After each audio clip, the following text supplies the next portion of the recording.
Vamos fazer um pequeno vídeo para falar sobre moeda. Esse é um assunto interessante, na verdade sobre dinheiro. Karl Marx falava sobre moeda, certo? Ele falava do capitalismo a partir de moeda. Ele dizia que no início as transações eram mercadoria em troca de mercadoria, fato.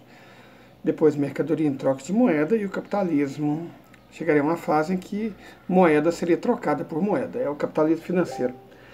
Mas a gente precisa entender algumas coisas se quiser entender como a economia de hoje funciona ou está deixando de funcionar. E eu vou tentar explicar isso da maneira mais simples possível. Olha, é o seguinte.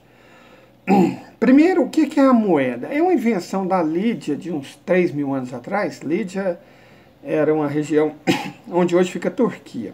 É um povo de origem europeu muito interessante. E que depois passou para os gregos e para o mundo inteiro. A moeda originalmente foi feita de ouro, mas até hoje existem moedas lastreadas em ouro. Mas a questão não é essa. O que é uma moeda? A moeda é uma reserva de valor, certo? Uma reserva de valor. 2, é um intermediário de transações. Digamos que essas são as duas principais funções de uma moeda. Intermediar transações e funcionar como reserva de valor. Perfeito? Por muito tempo, essa reserva de valor era simples porque existia um valor, digamos, intrínseco ao ouro e à prata. Tranquilo? A prata caiu muito de valor com a descoberta das Américas, porque ninguém estava preparado para a enormidade de prata que havia no México, na Bolívia e no Peru, certo? A prata que os espanhóis roubaram das civilizações Jabaiala, incas, astecas, maias, tíbetias, certo? Além de prata, roubaram a quantidade colossal de ouro, que também perdeu um pouco de valor. Mas o que fez o ouro particularmente perder valor foi, incrivelmente, a criação de, digamos assim, instrumentos financeiros que possibilitavam o comércio de ouro sem a presença de ouro. Certo? É um ouro hipotético, comercializado, mercado futuro, derivativo, um punhado de coisa envolvendo ouro que na verdade não existe. Na verdade, o Banco da Inglaterra muito provavelmente roubou centenas, talvez milhares de toneladas de ouro do todo o continente europeu. A Europa guardava o ouro no Banco Central da Inglaterra e a Alemanha um dia pediu para ver esse ouro. Levou o quê? Uns 20 anos para a Alemanha receber o ouro de volta. A Alemanha também pegou o ouro que estava nos Estados Unidos, no Fort Knox. De toda forma, a quantidade de ouro físico que existe no mundo é infinitamente menor do que a quantidade de ouro negociável que tem no planeta.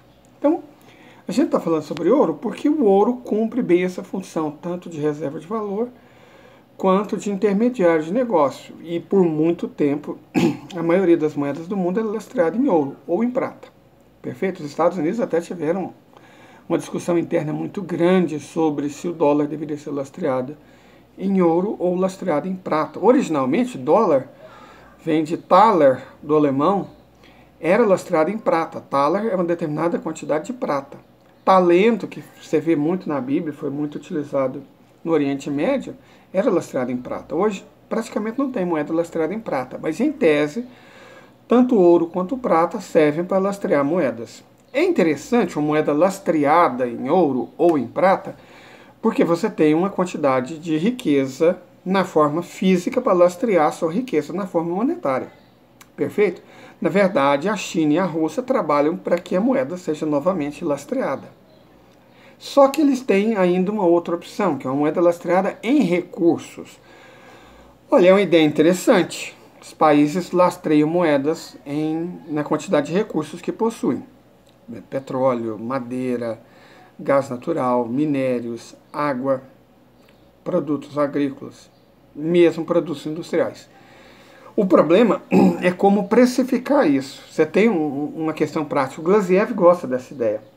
Ele gosta dessa ideia, mas a nossa colega Elvira Ljubljana não curte. Você tem esses dois principais nomes do Banco Central russo na disputa pelo controle da economia russa, disputa teórica, vamos dizer assim, técnica. E são duas posições interessantes. Eu gosto muito da ideia do Glaziev de moeda baseada em recursos, certo? Porque aí a quantidade de riqueza de cada país seria proporcional à quantidade de recursos naturais, energéticos e produtivos que cada país possui ou produz. É uma ideia boa. O problema é que eu também concordo com a Ljubljana, que é muito difícil precificar isso, certo? E há uma certa volatilidade. E é inquestionável, é inerente à produção econômica, isso não só sobre o capitalismo, certo? Porque se você produz muito uma coisa, o valor dela cai. Se uma coisa escasseia, ela é pouco produzida, o valor dela sobe. Então, como é que você estabelece um equilíbrio entre recursos se a oferta, a demanda e a disponibilidade desses recursos variam ao longo do tempo? Então, a questão levantada pela Elvira Ljubljana está correta. Como você precifica e, portanto, como você monetariza uma moeda baseada em recursos. Diante disso, a melhor forma de, até agora, né, enquanto não surge um instrumento confiável de você lastrear uma moeda, é baseado em ouro ou lastreado em prata. O que não rola é moeda fiduciária. Aí vamos explicar rapidamente, eu falei isso um punhado de vídeo, o que é a moeda fiduciária? A moeda fiduciária é, na prática, um título de dívida. Você pega um título de dívida acreditando que esse título de dívida, chamada moeda, vai poder ser usado para trocar a mercadoria em uma determinada taxa, mas que pode flutuar ou variar ao longo do tempo.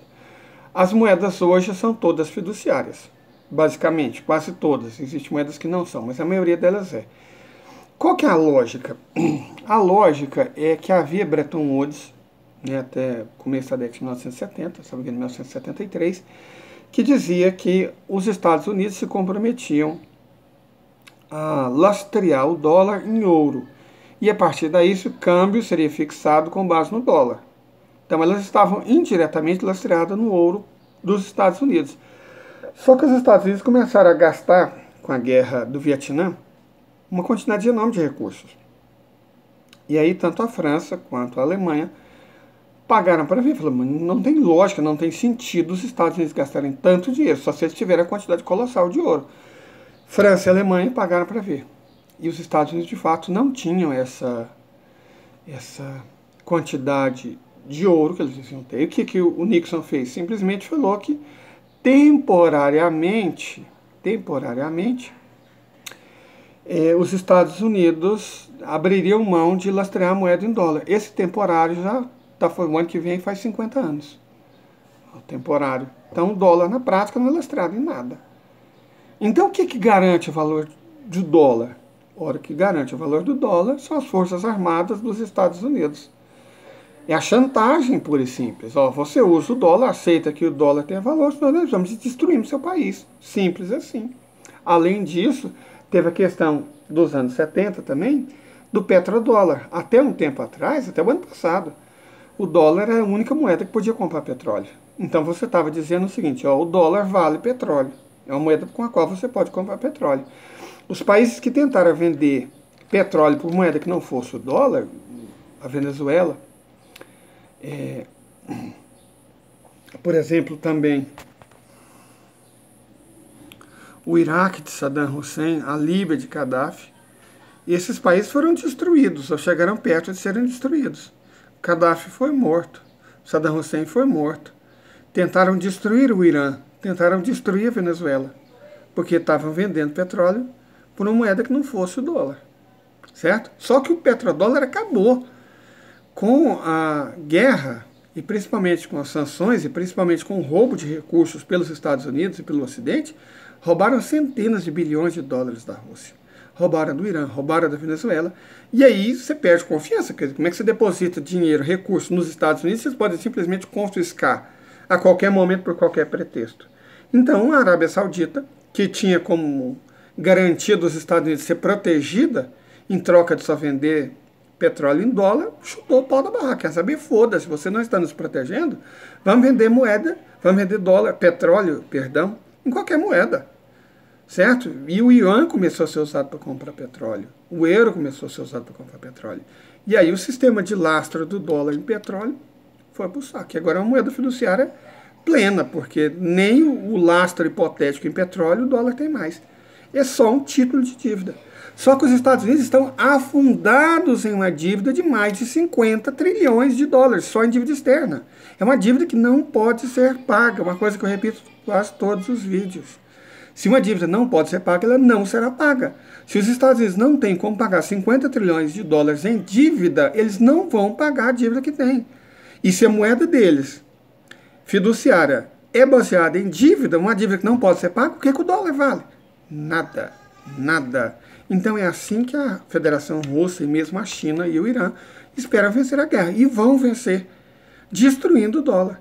Sem o dólar, os Estados Unidos teriam que usar recursos, ou ouro e prata, para comprar coisas, igual seria numa economia saudável e normal. Acontece que eles não têm recursos, transferiram a produção deles quase toda para a China, México, Sudeste Asiático.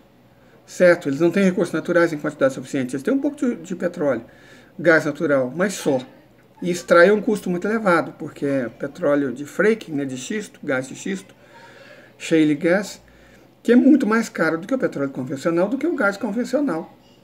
Eles não têm, tipo, ouro, prata, pensa em quantidades medíocres, certo? Então, os Estados Unidos são muito mais ricos do que, na verdade, são. Do ponto de vista da produção industrial, eles perdem não só para a China, como perdem também para a Índia, porque eles produzem menos do que a Índia, perfeito? Já que transferiram essas indústrias para outros países. Então, a essência da questão é essa. Os Estados Unidos têm uma moeda fiduciária lastrada em dívida e uma dívida que não pode ser paga. Então, o dólar não vale absolutamente nada. Coisa parecida acontece com a libra esterlina, com o iene japonês, com o euro, com o franco suíço. As moedas do Ocidente não valem nada. Faça o mundo inteiro ver isso e agir com a realidade, você destrói o oeste coletivo. É isso que a Rússia, a China e o Irã querem. Compreenderam? Qualquer dúvida que tiver ficado, perguntem aí nos comentários, estamos sempre aqui. E se inscrevam no canal. Compartilhe esse vídeo sempre que surgir essa dúvida, ok? Até mais.